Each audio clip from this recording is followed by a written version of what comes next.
All right, Kaz, now it's your time. Let's get to the NFC East. And just so you guys know, and also to have nice little columns here on my notepad, Kaz, you're going to give your pick first, then Toddy in second. I'll go third. And since Kevin's not with us right now, he'll be fourth on the column. But Kaz, who do you have winning the NFC East? Come on. I can't even troll and say another team. It's the Philadelphia Eagles, and it's going to be by a landslide. Like I mentioned earlier, with the Dallas Cowboys potentially taking a baby step backwards, with the news with Jerome Bland, that's a significant step now. The only team that I can really see, and this is going to sound crazy, but if Jaden Daniels turns out to be solid, I mean, if you look at the Commanders on paper, they're not a bad team. They're really not. They're really not.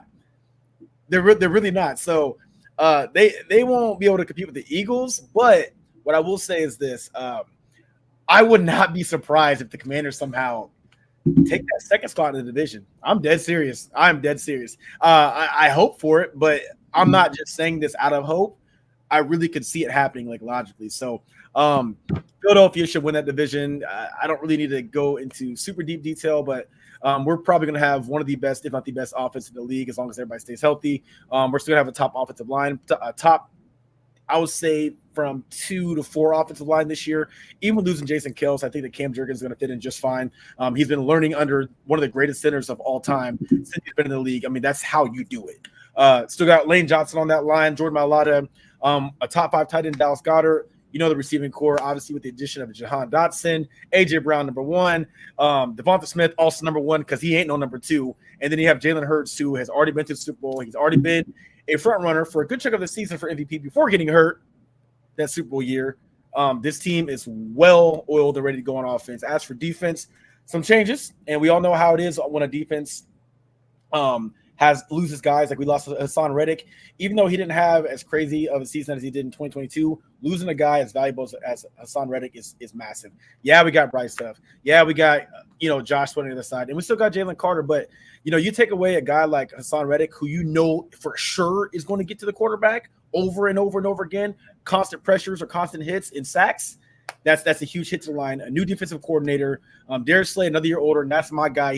He's probably my favorite Eagle when it comes to personality. I love Darius Slay. Got Chauncey Gardner-Johnson back. We got some new guys. We got Quinion Mitchell there. He's going to play some nickel, maybe some outside. And then we have like Cooper DeJean, the new guy who actually had the worst. I believe they said he played the worst stat-wise out of everybody on the team in the last preseason game. So who knows, man? Who knows? And I was high on that guy. I still am. I think he'll get it together. But who knows about this defense? It could be a very, very bad defensive year for the Eagles, even though we have a couple superstars here and there. New defensive coordinator, new guys on the defense, that can completely ruin a season. It really can. But all in all, I don't foresee that offense being stopped. I'm talking we should average well over 24 points a game easily. I know that's not saying much, but I'm talking like easily well over 24 points a game with that offense. I mean, I'm talking within the first half, we might put up 21 every game within the first half. So Philadelphia offense is too powerful, and a lot of teams are going to be playing catch up. They will win the division without a doubt. And as 1777 Memorabilia says in our YouTube comments, based on history, it's going to be, and he corrected himself, a new NFC East winner, which is Philly. And Jay Vox even says, Saquon a great addition and will make the Eagles hard to beat, but Reddick is a big loss. Jaevon, who do you actually, real quickly, I just want to show everyone a new addition that we have made to the panel. Finally, got it in there. This is what Jaevon is always referencing. I will try to look for a higher resolution version of this image once it got blown up on the screen, but it's on the panel, and now we can add that to another Jaevon classic, which is the Shrek meme. Every time you see him leaning into the screen, that's what he's referring to. So, Toddy, who do you got winning the NFC East, and why? Yeah, I just think it's the Eagles. They are the best team, I think, in the division, most talented. Obviously, you have Jalen Hurts. They're only minus 150. I thought they would have been a little bit more juice. So, not a terrible price for them to win the division at. Yeah, I mean, they had at the addition of Saquon Barkley in the offseason, they signed Devontae Smith and they signed AJ Brown. They're pulling money out of their ass.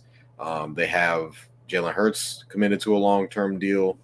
They pretty much have their entire offense. Their offense got better in the offseason. They had some additions. I wouldn't say new because CJ Gardner Johnson was a former Eagle before he left to the Detroit Lions last year and basically missed the entire year and then played like in the playoff game for them last year. So he was pretty much hurt the entire year. You have a bunch of additions in the secondary because I feel like that's where they lacked a bunch in last year with James Bradbury kind of being the butt of every single joke, as Kaz can probably attest to. Cooper DeJean, is he going to play safety? Probably. I'm still kind of curious on who their second corner is alongside of Darius Slay. It's Isaiah Rodgers. Isaiah. But right now they're talking about Quinion Mitchell. They're saying he might be. He played a little outside instead of that nickel spot a little bit. And they like him everywhere. Is he going to play nickel or is he going to be your guy's second corner? That's just something that they'll have to figure out because you guys play on a Friday in Brazil. This is Brazil. Shout out to all the people that watch Fast and the Furious. But I think Quinion could be their cornerback too. But I feel like it kind of just always comes down to the head coach. How good is your head coach? I'm not very high on Nick Sirianni, as a lot of people are. There was obviously the article about Jalen Hurts and him kind of having some friction. Kevin likes to call it something else, saying that this is not that. It's not what you guys think it is. It's because he fired his guy as the OC, and now blase. So that's another wrinkle that they'll have to look at. But, I mean, this team is talented enough to become the number one seed. So with that being said, I think Philly's going to be the number one team. They're minus 150 to win it. The number two team is, I know Kaz is kind of, doesn't know if he wants to take that jump. I think it's the Washington Commanders. I think Jaden Daniels is I had them going on last week's episode. I had them going 11-6. They did trade their number 2 wide receiver, Jahan Dotson. That may play a little bit of a role into it, but I'm bumping down to 10-7. But I do think that they come in second in this division. I think their defense is actually really solid. You have a guy in Deron Payne who is a run stuffer. Now the secondary isn't the greatest, but I think their D-line is very solid. Their defense has been feisty the last couple of years, but at the same time, I feel like it's comes down to quarterback play, and I feel like he's going to be able to change the culture of the team with better quarterback play and motivating their defense to be a lot better than it needs to be. Because when your offense is scoring points and they need you to get stops, it makes it a lot easier out there on a couple of defensive guys. So I do think Jaden Daniels and Cliff Kingsbury in that offense. Obviously, they added Dan Quinn on the defensive side of the ball as well too. So, or being the head coach, and he's going to be scheming up defensive plays. And the Cowboys defense, when he was the defensive coordinator, was very solid in his tenure as the defensive coordinator for the Cowboys. But I think Cliff in the offense is going to add a lot more juice, and Jaden Daniels is going to be a dual threat quarterback who can launch the ball 50 yards into the air. I think the Commanders are going to be very exciting. So I do have them as the second best team in the division. Third, I have the Cowboys. I think the Cowboys take a step back.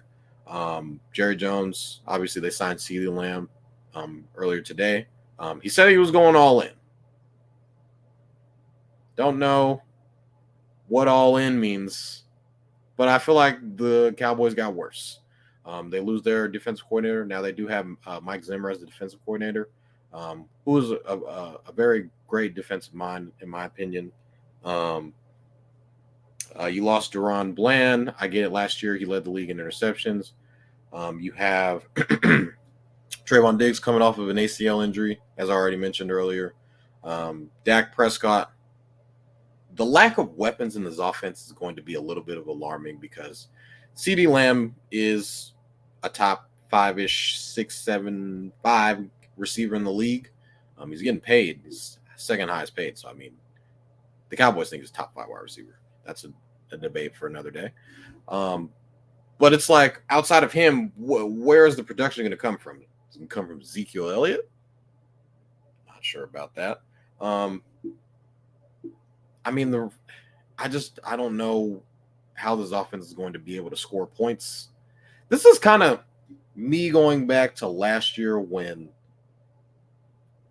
the Warriors were coming out, and it was kind of like, all right, who else is going to score besides Steph Curry?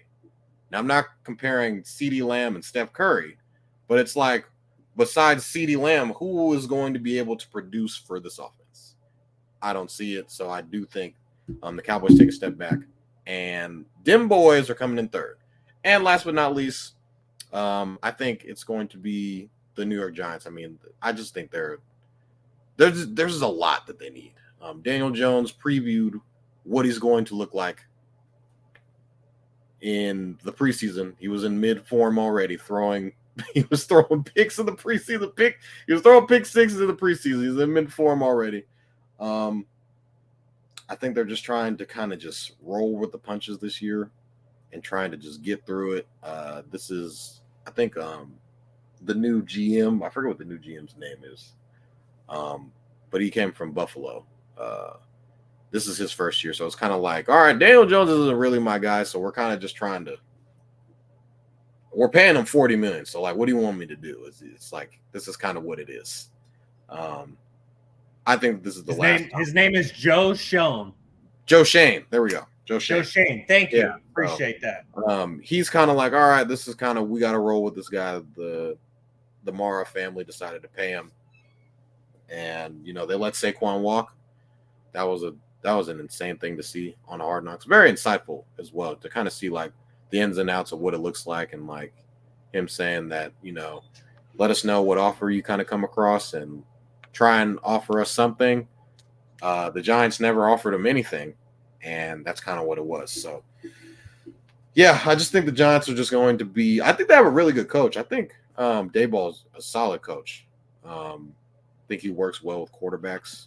I mean, in his first year, they went to the playoffs with Daniel Jones, but they did have Saquon Barkley. So, I think it's going to be a rough year for the Giants.